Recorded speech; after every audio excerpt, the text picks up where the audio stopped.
Issue आता है। कई साल ऐसे रहे हैं कि एनटीए बाद में कैटेगरी चेंज करने की ऑप्शन नहीं देता, एप्लीकेशन रिजेक्ट हो जाती है। आपने कैटेगरी को यहाँ सेलेक्ट कर ली, आपका डेटा फ्रीज हो गया, सर्टिफिकेट आप प्रोड्यूस नहीं कर पाए, दिक्कत आ गई। ठीक है, तो कैटेगरी सर्टिफिकेट बेटा मैं आपको बता देता हूँ। देखो, अगर तो आप जनरल कैटेगरी के हैं उस केस में कोई आपको सर्टिफिकेट नहीं होता, लेकिन इन सब कैटेगरीज के लिए आपको सर्टिफिकेट बनाने पड़ते हैं। ठीक है, तो जनरल कैटेगरी के लिए कोई सर्टिफिकेट नहीं है।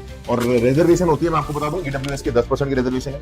फिर ओबीसी की मैक्सिमम रिजर्वेशन होती है 27%, एससी कैटेगरी की 15% है और एसटी कैटेगरी की 7.5% रिजर्वेशन होती है हमारी सभी एनआईटीज ट्रिपल आईटीज की सीट्स के अंदर। अब इसमें भी मैं अगर आपको एक इंपॉर्टेंट बात बताना चाहूं वो ये है कि जो हमारा एससी एसटी कैटेगरी के सर्टिफिकेट है ये पुराने वाले भी चल जाते हैं। मतलब जो भी आपके पुराने सालों के आपके माँ बाप ने अगर मान लो 10 साल पहले या 5 साल पहले को सर्टिफिकेट बनाए थे अपने एससी एसटी कैटेगरी के, तो वो आपके जो है वो अगर आपका नाम फैमिली का उसके अंदर आपका नाम अगर मेंशन है तो ये एक्सेप्टेड है। बट ये वाली जो कैटेगरीज होती है ना, ईडब्ल्यूएस कैटेगरी और ओबीसी कैटेगरी, ये हर साल रिवाइज होती है। जैसे अगर मान लेते रहा अगर इस बार फैमिली इनकम कम है तो गवर्नमेंट को चेक करना है कि अगले साल भी कम है, तो वो अभी भी ईडब्ल्यूएस में आता है या नहीं आता।